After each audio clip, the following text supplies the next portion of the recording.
గురుగారు, ఆగస్టు మాసం విశేషంగా కన్యా రాశి వాళ్ళకి ఈ నెల ఎలా ఉండబోతుంది? ఏ విషయాల్లో జాగ్రత్తలు తీసుకోవాలంటారు? కన్యారాశి వారికి ఆగస్టు నెలలో సానుకూలమైనటువంటి ఫలితాలతోనే స్టార్ట్ అవుతుంది.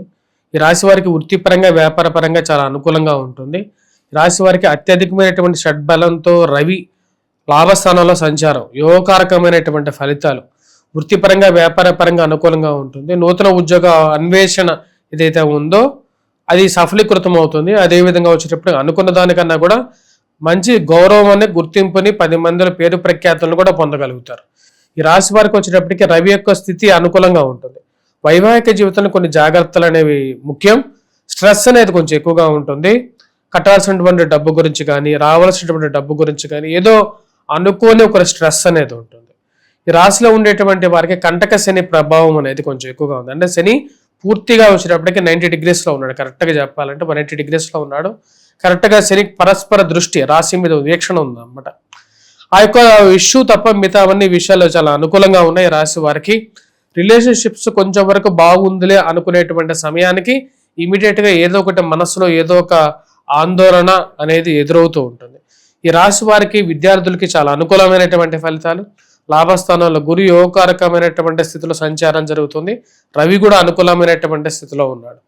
గురువు రవిలు ఇద్దరు అనుకూలమైనటువంటి స్థితిలో ఉన్నాడు. పేరు ప్రఖ్యాతులు, అదే విధంగా గౌరవము, చేసుకోవాల్సినటువంటి నిర్ణయాలు ఏవైతే ఉన్నాయో ఆ నిర్ణయాలు సరైనటువంటి దీనిలో తీసుకుంటారు. సొంత గృహ కొనుగోలు, వాహన కొనుగోలు సంబంధితమైన విషయాల్లో నిర్ణయాలు అయితే తీసుకుంటారు. వయోవృద్ధులు కొంచెం విషయాల్లో జాగ్రత్తలు అనేవి తీసుకోవాలి. ముఖ్యంగా వచ్చేటప్పటికి కాళ్ళకి, కీళ్ళకి, మోకాళ్ళకి నొప్పులు, జుట్టు రాలిపోవటం లాంటి సమస్యలు అనేవి ఎదురవ్వటం అనేది జరుగుతూ ఉంటుంది అన్నమాట. వయోవృద్ధులు కూడా కొంచెం ఆరోగ్యపరంగా జాగ్రత్తలు అనేవి తీసుకోవటం మంచిది.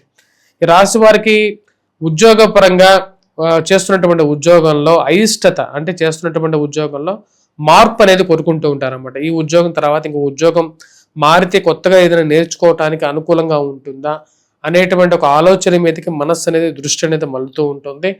దానికి తగిన విధంగానే వారికి ఉన్నటువంటి కాంటాక్ట్స్, ఈ రాశి వారికి వచ్చేటప్పటికి మెయిన్గా సెల్ఫ్ కాన్ఫిడెన్స్ అనేది చాలా ఎక్కువగా ఉంటుంది. అనుకున్న దాని విషయాన్ని సాధించాలని చెప్పి ఎక్కువగా ప్రయత్నం చేస్తూ ఉంటారు. దానిలో సఫలీకృతం కూడా అవుతూ ఉంటారు. గురువు చతుర్థాధిపతి, సప్తమాధిపతి గురువు యోగకారకమైనటువంటి స్థితిలో ఉన్నాడు. వివాహ ప్రయత్న సంబంధితమైన విషయాల్లో అనుకూలంగా ఉండటం, కొత్తగా స్త్రీలతో సత్సంబంధాలు ఏర్పడటం, స్త్రీల ద్వారా అనుకున్న దానికన్నా కూడా మంచి పరిచయాలు ఏర్పడటం, చాలా వరకు మంచి పరిచయాలుగా ఉన్నటువంటి సంబంధాలు, అనవసరమైనటువంటి కోపాలకి దగ్గరికి తెచ్చుకోకుండా ఉండాల్సినటువంటి ముఖ్యమైనటువంటి సూచన.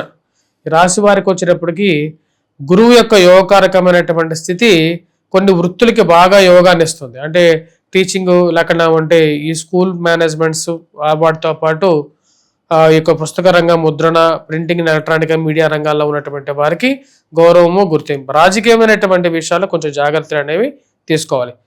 ఈ రాశి వారికి ముఖ్యంగా ఎటువంటి పరిహారాలు చేసుకోవాలంటే ఈ మంత్లో ఈ రాశి వారు వచ్చినప్పటికీ సప్తమంలో శని సంచార రీత్యా వచ్చినప్పటికీ వెంకటేశ్వర స్వామి ఆరాధన, శనికి తైలాభిషేకం చేయటం, శనికి ముందు దీపారాధన, నువ్వుల నూనెతో దీపారాధన చేయటం, దేవాలయం బయట ఉన్నటువంటి వారికి వచ్చేటప్పటికి వీలైతే చెప్పులు కానీ, లేకుండా ఉంటే కంబలి కానీ, లేకుండా మీరు చేసినటువంటి ప్రసాదం కానీ దానం చేయటం అనేది, అంటే సంచిత కర్మలు చేయటం, ఇటు మంచి కర్మలు చేస్తే మంచి ఫలితం వస్తుందని చెప్పి శాస్త్రం చెప్తుంది.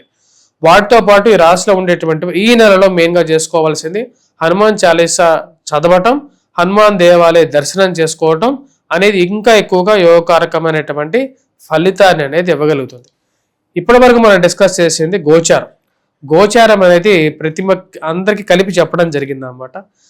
వ్యక్తిగత జాతక విశ్లేషణ చేసుకోవటం ద్వారా ఏమవుతుందంటే మనకు యాక్చువల్గా అసలు మన పరిస్థితి, ఉన్నటువంటి ప్రాబ్లమ్స్ ఎగ్జాక్ట్గా అడ్రస్ చేయటం, వాటిని ఎలా ఎగ్జిక్యూట్ చేయాలి, ఆ ప్రాబ్లమ్స్ని ఎలా సాల్వ్ చేయాలి అనేది వంటి. అందుకని ప్రాబ్లం వచ్చిన తర్వాత బాధపడడం కన్నా రాబోతున్నటువంటి ప్రాబ్లాన్ని ముందుగానే మనం తెలుసుకొని దాన్ని ఏ విధంగా మనం ముందుకు తీసుకెళ్ళాలి, ఏ విధంగా దాన్ని రాకుండా ఉండటానికి ఎటువంటి ప్రివెంటివ్ మెజర్స్ తీసుకోవాలి అనేది ముందుగానే మనం తెలుసుకున్నట్లయితే అసలు ఆ ప్రాబ్లం రాకుండా మనం ఆపుకోవచ్చు కదా.